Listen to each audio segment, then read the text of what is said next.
Optimax PSWR001 increases high-volume pallet wrapping productivity, combining entry-level operational simplicity with the high build quality and reliability of the Optimax brand.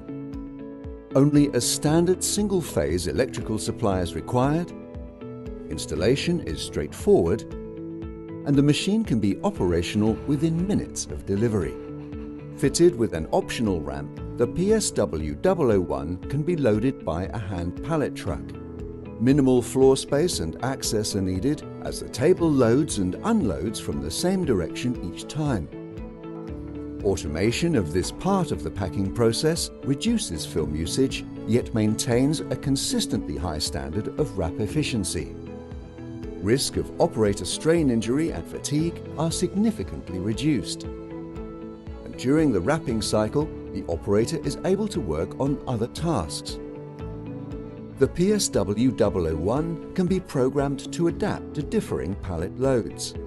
If the load is relatively stable, the wrapping head can be set to apply 2 layers of film at the foot of the pallet, then apply a single layer to the rest of the pallet.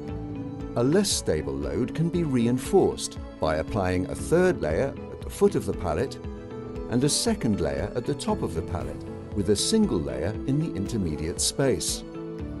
Operator safety is considered essential on all Optimax products, and the PSWR001 features an anti-pinch sensor on the film carriage unit. This detects any obstruction as the carriage lowers to the start position and will pause it. Once the obstruction is cleared away, manually stop and restart the machine, and the wrapping cycle will continue. The Optimax PSWR001 pallet stretch wrapper